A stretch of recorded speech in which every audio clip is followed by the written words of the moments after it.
Hello, everyone. Welcome to Good Friday. We begin today with the reading of the Gospel. From the Gospel of St. John, chapter 18, we begin at verse 1. After Jesus had spoken these words, he went out with his disciples across the Kidron Valley to a place where there was a garden, which he and his disciples entered. Now Judas, who had betrayed him, also knew the place because Jesus often met there with his disciples. And so Judas brought a detachment of soldiers together with police from the chief priests and the Pharisees, and they came there with lanterns and torches and weapons. Then Jesus, knowing all that was to happen to him, came forward and asked them, "Whom are you looking for?" They answered, "Jesus of Nazareth." Jesus replied, "I am he." Judas, who betrayed him, was standing with them. When Jesus said to them, "I am he," they stepped back and fell to the ground. Again he asked them, "Whom are you looking for?" And they said, "Jesus of Nazareth." Jesus answered, "I told you that I am he. So if you are looking for me, let these men go." This was to fulfill the word that he had spoken. "I did not lose a single one of those whom you gave me." Then Simon Peter, who had a sword, drew it, struck the high priest's slave, and cut off his right ear. The slave's name was Malchus. Jesus said to Peter, "Put your sword back into its sheath. Am I not to drink the cup that the Father has given me?" And so the soldiers, their officer, and the Jewish police arrested Jesus and bound him. First they took him to Annas, who was the father-in-law of Caiaphas, the high priest that year. Caiaphas was the one who had advised the Jews that it was better to have one person die for the people. Simon Peter and the other disciple followed Jesus. Since that disciple was known to the high priest, he went with Jesus into the courtyard. But Peter was standing outside at the gate. And so the other disciple, who was known to the high priest, went out, spoke to the woman who had guarded the gate, and brought Peter in.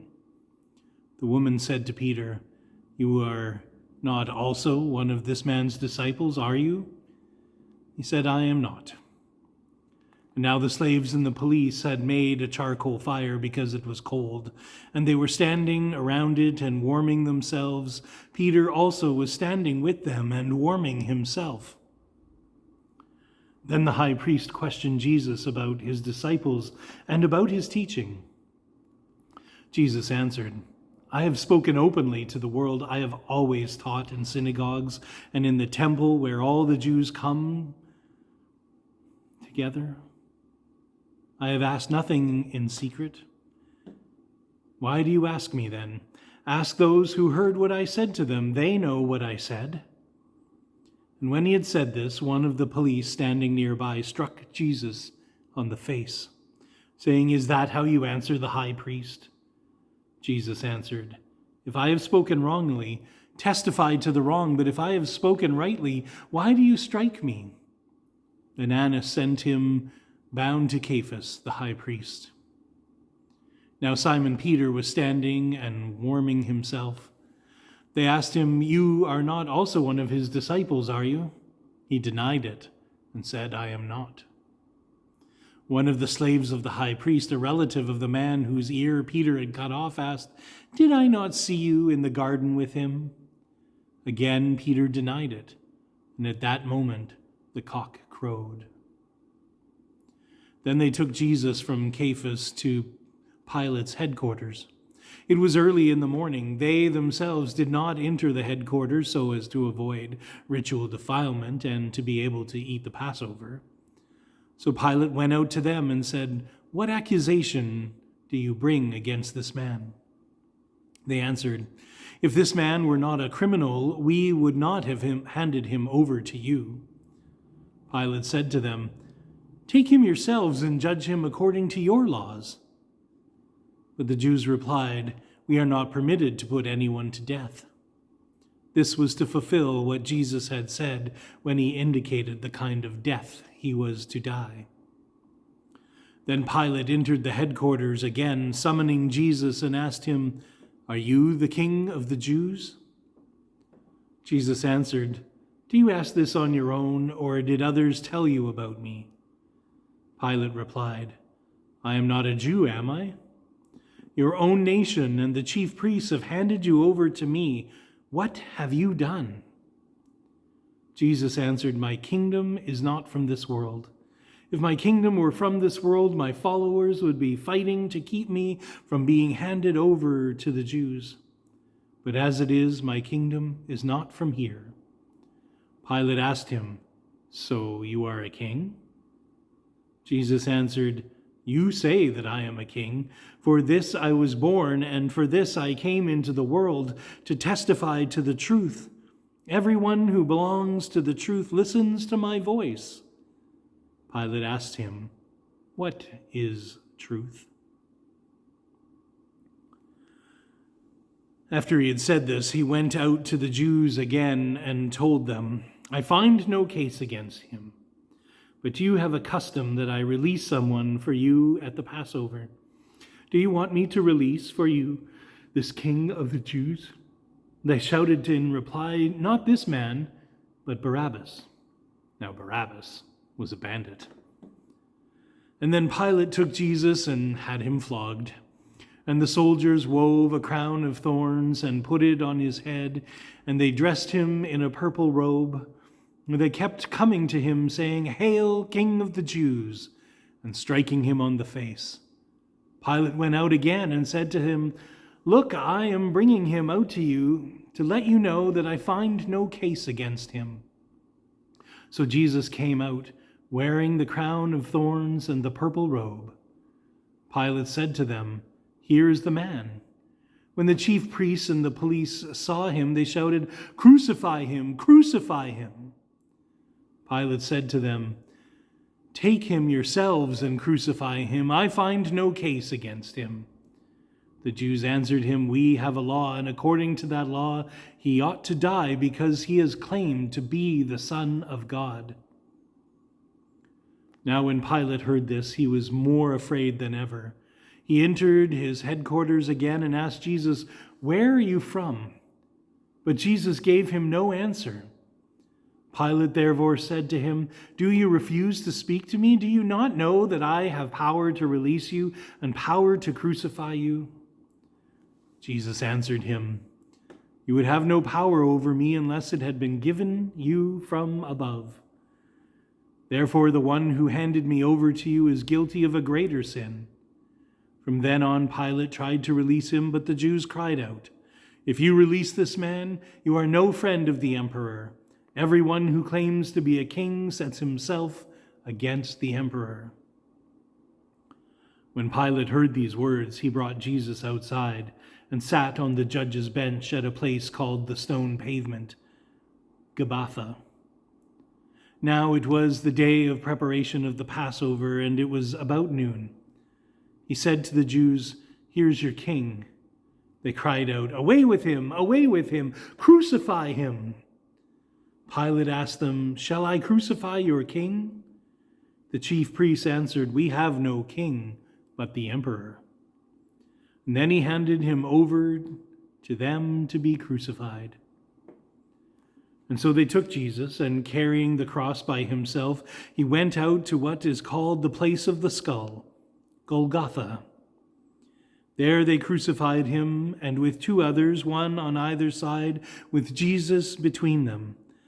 Pilate also had an inscription written and put on the cross. It read, "Jesus of Nazareth, the King of the Jews." Many of the Jews read this inscription because the place where Jesus was crucified was near the city, and it was written in Hebrew, in Latin, in Greek. And then the chief priests of the Jews said to Pilate, "Do not write the King of the Jews, but this man said, 'I am the King of the Jews.'" Pilate answered him, "What I have written, I have written." Then the soldiers had crucified Jesus. They took his clothes and divided them into 4 parts, one for each of the soldiers. They also took his tunic, And now the tunic was seamless, woven in one piece from the top. So they said to one another, "Let's not tear it, but cast lots for it to see who will get it." This was to fulfill what the scripture says, "They divided my clothes amongst them, and for my clothing they cast lots." And that is what the soldiers did.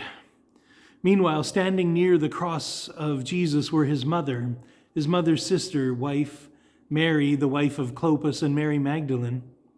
When Jesus saw his mother and the disciple whom he loved standing beside her, he said to his mother, "Woman, here is your son." And then he said to the disciple, "Here is your mother." And from that hour, the disciple took her into his own home. After this, when Jesus knew that all was now finished, he said, in order to fulfill the scriptures, "I am thirsty." A jar full of sour wine was standing there, so they put a sponge full of the wine on a branch of hyssop and held it to his mouth. When Jesus had received the wine, he said, "It is finished." And then he bowed his head and gave up his spirit. Since it was the day of preparation, the Jews did not want the bodies left on the cross near the Sabbath, especially because that Sabbath was a day of great solemnity. So they asked Pilate to have the legs of the crucified men broken and the bodies removed.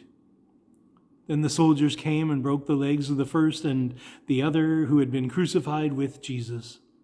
But when they came to Jesus and saw that he was already dead, they did not break his legs. Instead, one of the soldiers pierced his side with a spear, and at once blood and water came out. He who saw this had testified so that you may also believe. His testimony is true, and he knows that he tells the truth. These things occurred so that the scripture might be fulfilled. None of his bones shall be broken. And again, another passage of scripture says, "They will look on the one whom they have pierced."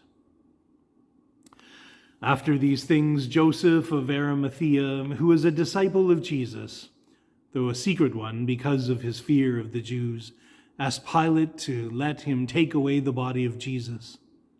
Pilate gave him permission, so he came and removed his body. Nicodemus, who had at first come to Jesus by night, also came, bringing a mixture of myrrh and aloes, weighing about 100 pounds. They took the body of Jesus and wrapped it with spices and linen cloth, according to the customs. And now there was a garden in the place where he was crucified, and in the garden there was a new tomb in which no one had ever been buried. And so, because it was the Jewish day of preparation, and the tomb was nearby, they laid Jesus in the grave. This, my friends, is the gospel of Christ.